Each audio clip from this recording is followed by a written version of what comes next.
It's heartening to see that today we place greater emphasis on sensitive but crucial topics such as mental health. As a result, we see more acceptance for conversations that raise awareness and encourage people to take steps to improve their mental health. Did you know that there's a strong correlation between financial issues and mental health? It's true. Terrible financial circumstances many a times lead to tension and anxiety, which has the potential to stifle cash flow.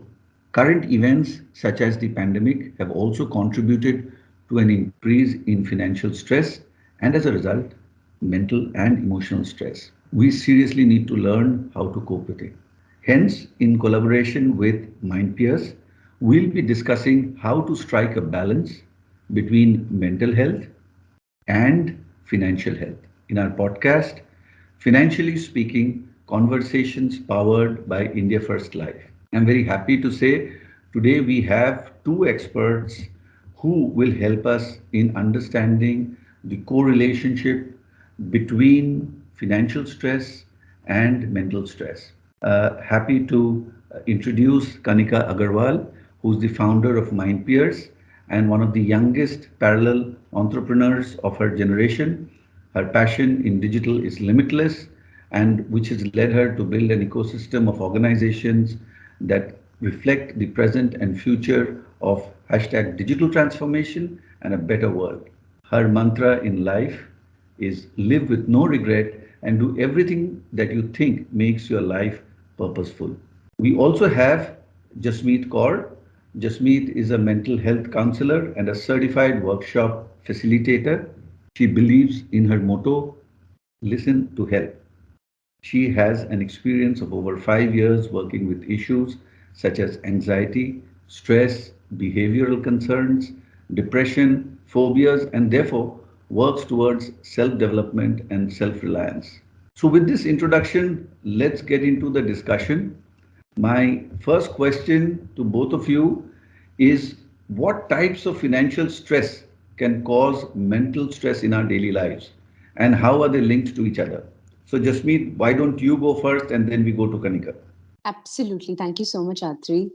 So I'll just basically, start with various types of financial stress that, generally happen to to one's life.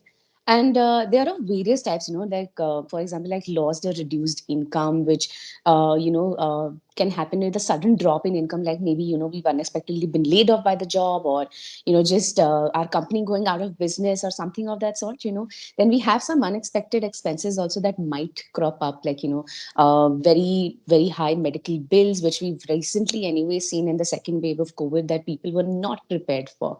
When people were running for like oxygen cylinders and, they had to like prepare themselves for all of these things. And they were like huge, huge expenses that they actually went through.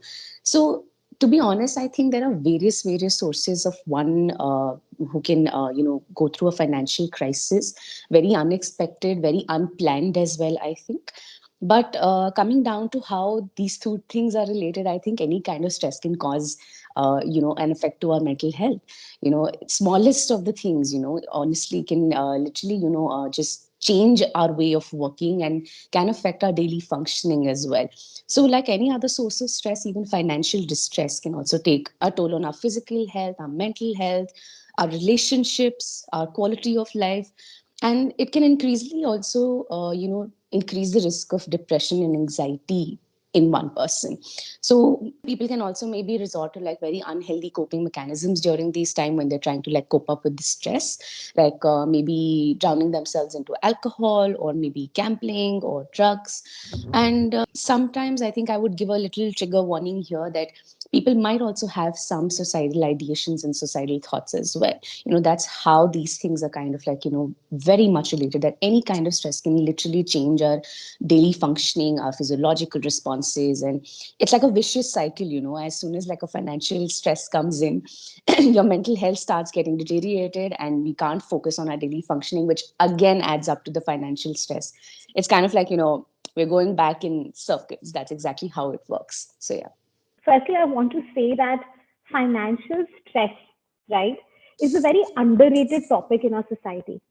and yet the most deep rooted, from where the way we guys are brought up, the way we are told from childhood that how important money is, right? As soon as we hear finance, we need to understand that it's all about money.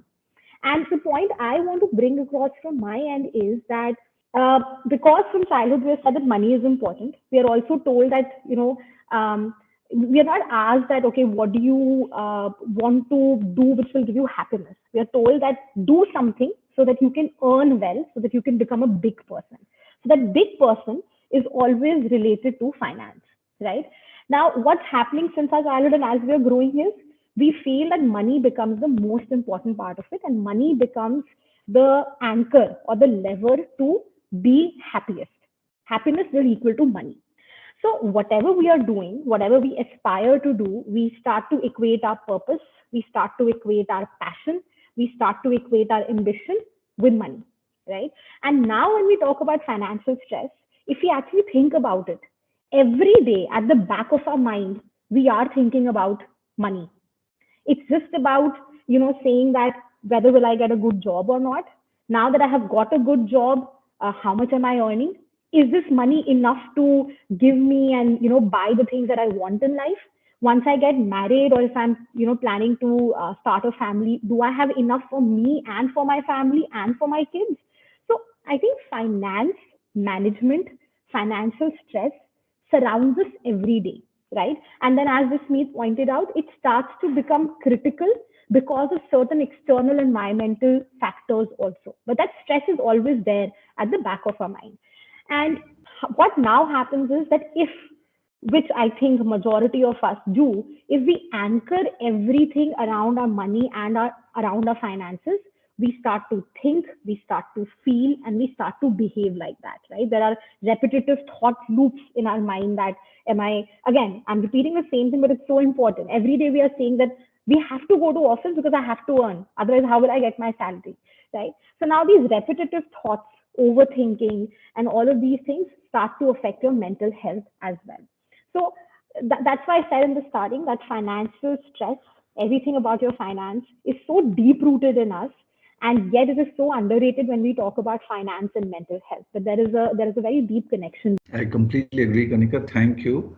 I agree that it is a subject which is underrated, if not unexplored, but certainly underrated.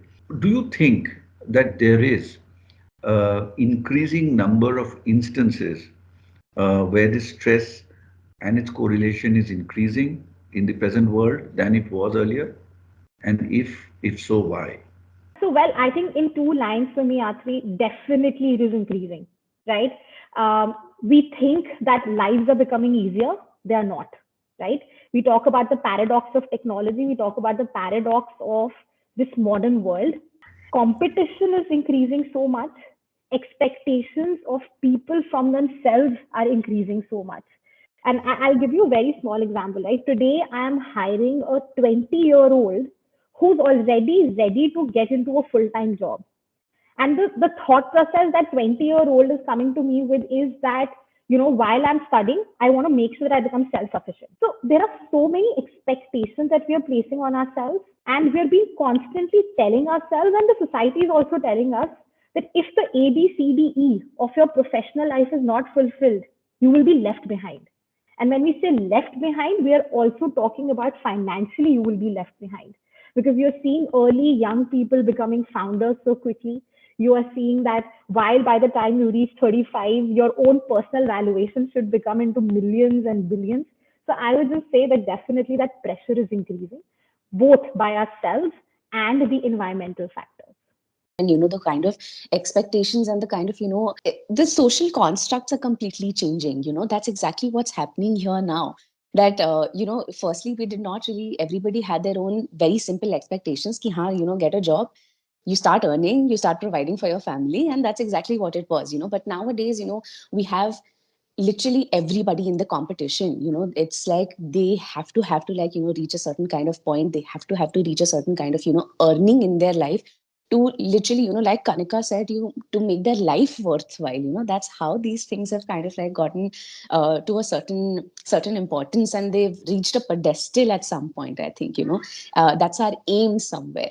But I think one more thing that really, really, affects all of these things, like the environmental factors that we were talking about. I think the biggest environmental factor is social media. I mean, looking at other people, what they are going through, what they are earning, what they are spending on, where they are going for a vacation, which we can recently see that everybody like went to Maldives. Social media is such that it has an effect on every age group. It's not like limited to only just the youngsters. It's also, now spreading towards older age groups as well. The kind of impact that it has. And it also done various studies have been done on this, and they've said that the first emotion that people feel when they check Facebook or Instagram is envy. They want to become that, they want to have that what other people are having. And I think the most, yes, I completely agree that it's like every age group is kind of like getting affected. But I think the people who are getting most affected definitely are the millennials. They actually, the youngsters basically, now they're coming up. And to be honest, I think the last generation, we didn't really have, technology was basically just starting at that particular time. So we were kind of like very new to it. And I think, but now, even like the smallest of kids is like very quick with technology. They know where to swipe, they know where to go on YouTube, they know where to go on Instagram, and they're like completely equipped. So when they're seeing other people also following, the latest trends, latest TikTok trends, or latest, fashion trends or something of that sort, they also have the urge of wanting those things as well. And then that's the kind of very indirect pressure on the parents as well, that no, you have to get us this. Oh, I want this, I want that. That's exactly where these things kind of like start. And I think majorly, I think it is all about fitting in. Fitting in, and the fear of also missing out, that's kind of like causing them to reach to that point or reach that urge. So this is not only burning a hole in your pocket, but it's also taking a toll on their mental health as well. The kind of pressure that they create on themselves to get something. And they're also creating that kind of anxiety in themselves, a feeling of fear, a feeling of jealousy, a feeling of envy. And I'm not saying that they're these emotions are kind of like bad, but what they do after that is exactly what matters. And that's how these things kind of like just our technology and like social media have kind of like again, not only burning a hole in the pocket, but also creating that pressure in you that okay, we want these things, and how can we want it? So yeah, that's what I think. Yes, I think, Jasmeet, thanks for sharing that. So, how does one cope up with such circumstances? What is it that you would recommend? So to be honest, I think the first response that we generally have to stress is to bottle it up. We keep it inside of us, and we just want to take care of it on our own. That's exactly what we do. And we don't really share anything. We don't really talk to anyone. And to be honest, when you're talking about like money issues are something, just like Kanika said, that it's very underrated. Money is kind of like a taboo subject, and you can't talk to anyone else other than your family. That's how these things kind of like work. And it gets very difficult for a person to actually go ahead and talk about these things to their family as well. Sometimes they hide it from their families as well, because probably they might be feeling embarrassed with what they've spent, or what they're earning. They might be feeling ashamed for all the past mistakes that they might have made in the financial sector. So that's the kind of thing that contributes to emotional distress as well. Even things that you're keeping to yourself, it's kind of like blowing air into a balloon. You're blowing the air, the balloon is getting bigger, and even with the slightest of a small pain, it just bursts, and the emotional distress is so much at that particular time that one is not able to handle it. you know and so I think the first thing that I would really like to suggest here is to talk to someone. It doesn't necessarily have to be a person who will fix your financial problems, or who will help you in the financial, or give you financial aid, but it will be a person who you're more comfortable with. Somebody who you can share your feelings with, somebody who will give you that kind of support and that understanding. And if you feel that there is no one in your family that you can rely upon, there is always professional help to go to. That is very, very important here to understand, because given the crisis situation that everybody is going through right now, a lot of people are going through a lot without their own faults.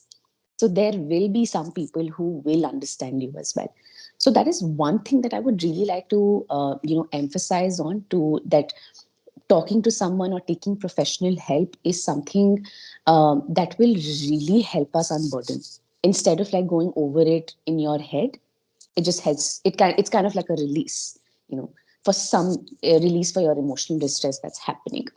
Another thing that I would also want to point out here is that maintaining our mental health is very, very important here, because like I said, it's like a vicious cycle. We get a little stressed, it starts affecting our mental health, it starts affecting our daily functioning, we're not able to like give that output, and we keep on going in circles. So I think the most important thing that we can do here is to maintain that calm, maintain that equilibrium, so that we can think rationally for all the problems also that we are facing in our lives. Because when we are in an emotional distress, our thinking kind of like gets foggy. We're not able to think rationally at all at that particular time. So I think, just indulging yourselves into certain activities, like physical activities of, just walking, running, jogging, maybe even dancing for that matter, just putting on a nice music and, dancing at your home. It doesn't require any kind of financial expenses. It doesn't, and anybody and everybody can do that. So even just taking out 30 minutes for your physical health can really help in, improving your mental health as well, because that's like a natural booster for your physiological responses that go in your body. And another thing that I would also really like to suggest here is that, reframing our past. One thing, learning from our past mistakes, that can really help us in maintaining that, that calm, that rationality in our head. Whatever mistakes that we've made, instead of beating yourself up for it, why don't we reframe it and learn and take the right lessons from it? you know and that can also help us to see that thing in a very different light, and be a little towards, inclining towards the positive end of the spectrum. I'm not saying that we completely have to just become positive, that life is great, we don't have any problems, everything will be great, and we don't really have to go there. That's not really our aim. But at least we can come to a more neutral ground and not stay in the negative completely. So that's something that I would really see, that these are some things that I would really like to, like everybody to incorporate in their lives. And yeah, so I think over to you, Kanika. Thanks, Jasmeet. So I think you covered most of the points, but I just want to talk more from a preemptive side, Atri and Jasmeet. Right? Preemptive side, what I mean is that a lot of us, a majority of us, might not be going through something severe when it comes to financial stress, right? Not a very severe clinical illness, so to say. So most of us are always feeling a bit of distress on an everyday level, or stressful on an everyday level when it comes to managing of our money. And I can talk from my personal experience that it always comes when you let the thoughts and all the negative thinking that you're doing related to your money, when it's all over here only, right? You start to cook up stories that what will happen if I don't earn this much? What will happen if my business does not today make this much money? And I think one very underrated solution again to this is jotting down what's here. We tend to fill up our brain like a pressure cooker with all these negative thoughts about our finances without knowing that what is in our control and what is not in our control. And I think Jasmeet will agree, right? We have this clinical Absolutely. exercise in cognitive behavioral therapy that a lot of counselors ask to do, right? Which is called making your worry jar. And what do you do in your worry jar? You draw a jar and you write down all the things that are worrying you. That's the first thing that you do. And why can't we do the same thing, when it comes to your financial stress? Jot down everything that's worrying you. And the second step that you do is literally circle the stuff which you factually think is in your control, right? And which is out of your control. And what a lot of us will realize is that if there are 100 things related to my money that is affecting me, there are just about five, six which are under my control. Rest all of those other things are not in my control. And it already feels so light when you go through that. I'll give you an example. So many of us in the last 2 years thought that We thought about job security. We thought about whether the business is going to grow or not. We thought about whether we will get promotions or not and things like that. And the reason for that was pandemic. We kept thinking what's going to come in the future. The pandemic happened, etc. But was pandemic in our control? No. Did pandemic affect everyone? The answer is yes. You were not a specially picked one whom the pandemic affected. And the effect of pandemic is not in your control. But what's in your control is giving your best, still working the way you did, right? And having a routine around it to ensure that probably your job can be secure. So I'm talking more from a preemptive stage where a lot of Yeah. times we need to start segregating, bring everything that is there in the mind on a paper, maintain a proper log, and understand what are the things in my financial stress which are actually under my control and what are the other things which are not under my control. Yeah. So I think that's what I would say over here. Absolutely. I think, Kanika, just simply asking yourself this little question that, okay, what can I do about it? This is my problem right in front of me. What can I do about it? What is in my control? Let me see, and just asking yourself this little question can change your perspective completely, and it can start working from a problem focused approach to a more solution focused approach. That's just this one little question can do that. Yeah. Thank you. Thank you, Kanika. Thank you, Jasmeet.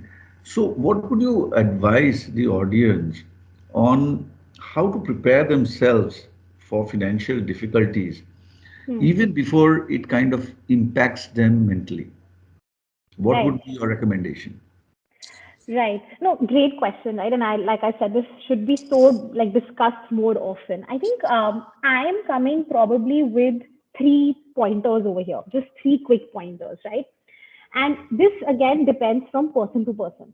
Okay. The first one is understanding whether you are a risk taker or not, and the degree of risk taking you are okay with. Why am I saying this is the appetite of risk for a lot of people vary. Okay. And like Jasmeet, you were also saying, we tend to copy nowadays, right? We want to do what my friend is doing on social media. So if my friend became an investor or if my friend became a founder, I I also want to become a founder, right? Without knowing what are the risks involved in it. So the first thing I would say is understand your appetite of risk and manage your money according to that. If you know that risk taking does not affect you, it's something that rather encourages you, gives you a positive push in life, you manage your money according to that. Okay. But if you know that risk taking and the fears and the degree of things that you might lose from it affects you mentally, then don't do that. Right. And in this, one more thing I would also want to say, the way we plan our finances, it's actually Yes. related to risk taking as well, right? So don't, when people say that, okay, if you're going out to do something, give your fullest to it, that should be your single minded focus. I would say no. When I became a first time founder and I left a very, very high paying job, I wanted to make sure that I have two plans, plan A and plan B, because my risk appetite is very low. So I knew that if I fail at plan A, I can fall back on plan B. So you do what works for you. That's the first thing I would want to say. Second thing, I'm quoting this book, and I encourage everyone to read it if you haven't read it. It's called Psychology of Money by Morgan Housel. Um, Very impactful book. It talks about how money is related to wealth, to greediness, and to happiness. Okay. And the one thing that I learned from that was don't confuse being rich and wealthy. Okay. Richness, a lot of us run for richness, run for wealth. And the difference between that is today I can be rich according to the money I have. But wealth is actually the money you're accumulating by saving from a lot of years. So when it actually comes to financial management, it is not about how much you earn. It is about how you behave with the money that you have already earned, which is learning the art and science of saving also, of planning also. Because not only does that give you a stability, a factual stability, it also mentally tells you that you're wealthy. So this is a mantra that I'm living by. Don't try to be rich, try to be wealthy. And you will see that how your relationship with money spending changes, right? And the last bit that I want to say, we all relate money to happiness. But think for yourselves, even if you had all the money that you wanted, which there is no end, right? Because you attain one goal and then you want to go on to the next goal. It will never end. But the real thing is money gives us freedom. It does not give us happiness. It gives us freedom to do whatever we want to do. So changing your relationship with money, the way you understand the role of money in your life is going to change the way you behave, change the way you plan, change the way you save. So I feel these are some of the things that we need to understand. We need to plan so that we can better manage our lives around finance. Thank you, Kanika. Jasmeet, over to you. Thank you so much, Atri. So I think, Kanika covered most of it. In fact, coming from a very financial point of view. And I think these were super, super great advices to keep. And I think that's exactly what we do. We kind of relate money to our happiness. We relate money to our self-worth. That's exactly what we start doing over a period of time. Because to be honest, again, there are certain, environmental factors also contributing to that or conditioning us to believe that, in fact, for that matter. But that's exactly rightly said by Kanika that money gives us the freedom, the freedom to do things, the freedom to explore things. That's the kind of, freedom that money gives us. But it does not guarantee happiness. It does not guarantee internal happiness. Even if you're like sitting in a bungalow, you're having like, two, three cars, four, five cars and all of those things, and you're still not happy inside, then what's the point of all that wealth, or what's the point of all that richness and the money that you've gotten? And even to be honest, there are people who we see that they are living in the slums, and they're super super happy with life. They're completely content. They're like, yes, we know what our condition is and we are working towards it, but we are very happy and content with it as well. They're all good. So happiness kind of like comes from a very internal connection that you have with yourself. So to like I said, it's a vicious cycle.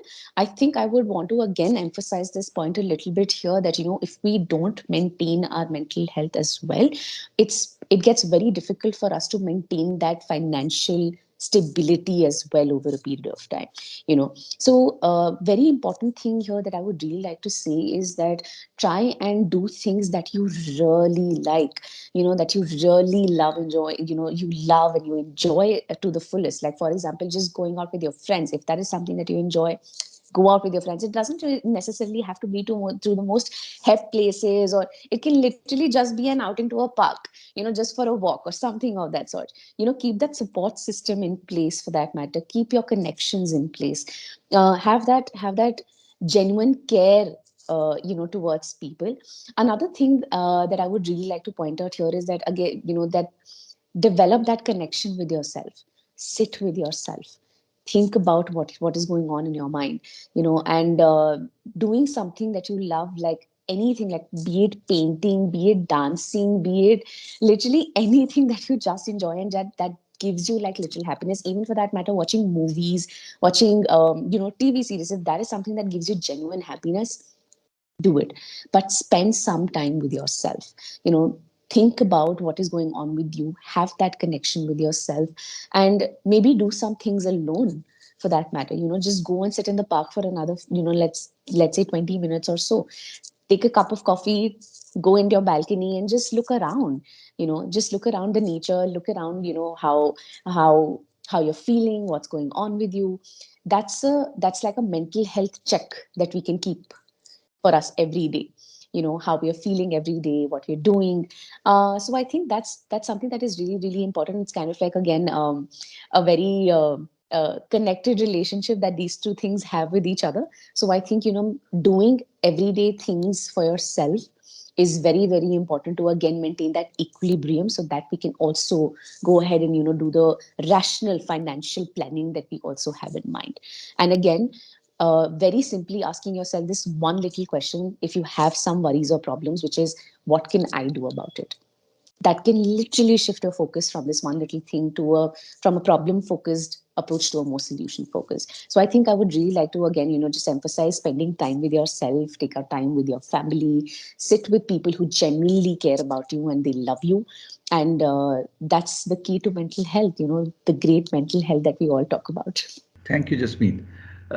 Very interesting discussion, and I go back to the point which Kanika mentioned about rich and being wealthy, and the importance of financial planning, which Jasmeet you also mentioned. I just wanted to understand that is financial planning a very important aspect, and will that lead to the financial stress going away? And if people are good at financial planning, will that lead to mental stress going away? So, Kanika, if you Yes, want to throw some light on this. a lot of us end up doing a very long financial planning. And when I say very long financial planning, we end up doing a financial planning for 30 years, 40 years, 45 years. And when every day or every month, every year, things don't go that way, then it gives us a mental stress of another kind. That I had planned and things are not going Yes. the way I had planned, right? So, what is the way out? So, you asked that whether financial planning is going to help or not. Now, simply put, yes, it will help.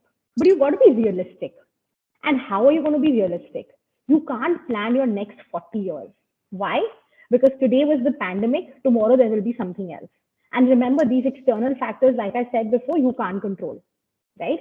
So you need to understand that a long term financial planning will never help because there are so many external factors that are going to mess it up. Second thing, you do financial planning, but you do it for about, like I personally do it for about 6, 7 years because I find that that's realistic. I know that how I can shape up or turn my life in the next 5 to 6 years. I know that. But on top of that, there is something called room for errors. Those room for errors are the spaces that you are leaving behind if something does not go in the right way because of you or because of the external factors. There should always be room for errors. Simply put, in simple language, today if I know that I'm going to go and buy something for 1,000 rupees, there is a high chance that that thing that I want could be for 1,050 rupees, right? So it's better I carry with me 1,100 rupees instead of saying, "In 1,000, yeah, I wanted to buy, so let me just carry 1,000." You're going to keep a buffer of 50 rupees so that you know what you wanted. You can still go and get that.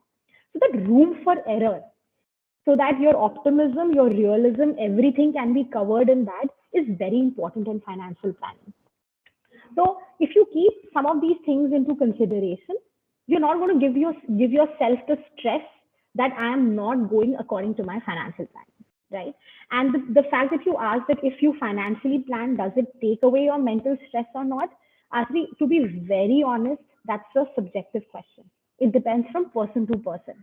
Someone can feel worried, stressed, or even anxious if they have not planned. Why? Because they are the kind of person who do not like unpredictability in life. So they like to plan. But what also happens is that if you don't go according to plan, it gives them more stress. So I always say and I always believe that your money, your relationship with money and financial planning is a very personal journey.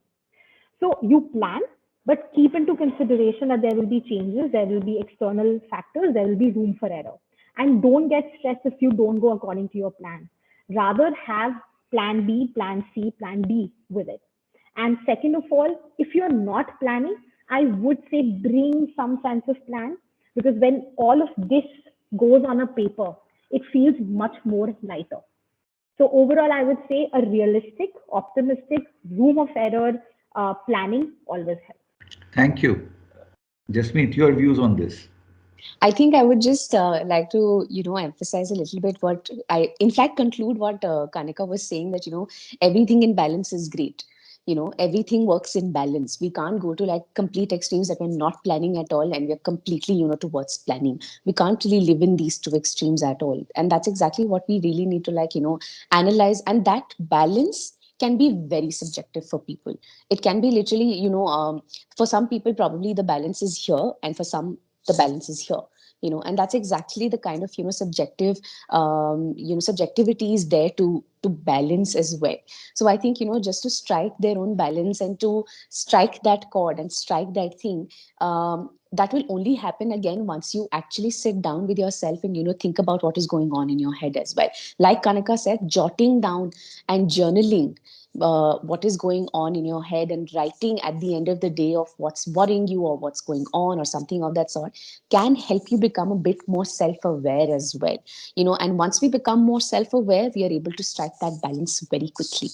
Once we know ourselves, and that's very, very important in any planning, to be honest, be it financial, be it life plannings that we are doing, anything. One, if we don't know ourselves, we won't be able to plan anything. And that's exactly what we talked about. In fact, Kanika talked about that. Analyze yourself if you're a risk taker or you're not a risk taker. How much capacity do you have of taking a risk and how much you don't, right? That's exactly comes under the aspect of self-awareness. And I think that's exactly what I would like to emphasize here a little bit, is that the balance. Just strike that balance that works for you. If you feel that you're planning less, and it is causing you stress, then probably again ask yourself little question, what can I do about it, and come back to it. If you feel that the over planning that we are doing, like Kanika said, for a long term thing, that, oh, I've planned my 40 years, this is how everything will go, and this is what it is. And I think, just I would like to quote ZNMD, Zindagi Na Milegi Dobara as well here, saying that we don't know if you're going to live till 40. We don't know, what will happen the next second, in fact, for that matter. Life is very unpredictable, but that does not mean that we cannot be prepared about it. We can be prepared for all the this room of error that we're talking about, and we can be prepared for it, but we don't really want to be over prepared for it, that it kind of starts affecting our mental health, and it starts affecting and giving us stress, which affects our daily functioning for that matter. So yeah, that's my views on these things. Thank you, Kanika. Thank you, Jasmeet. I think very interesting discussion where we've looked at financial stress, the linkage with mental stress, what we should do in order that we don't uh, get into financial stress. How do we cope up with the circumstances that lead to financial stress, and hence it leads to mental stress. I think the understanding which each one of us need to have about being self-aware, the balance that is required, the importance of balanced financial planning, and the in optimism that one should have while doing financial planning. I think these are all very, very important and interesting points, and I'm sure the audience is going to love that and will try to inculcate that in their own lives. I want to take this opportunity to thank Kanika and Jasmeet for joining in. It was enlightening discussion, and I think I've taken a lot from this discussion. Thank you very much for your time. Appreciate it, Atri. Thanks, Jasmeet. It was a great Thank you conversation. so much. Thank you so much, Atri. Thank you, everybody. Thanks, Kanika. And to the audience, this is now back to you. You now know why financial stress has negative repercussions on your mental health and vice versa, and also the way forward and how you want to cope up with such situations in life.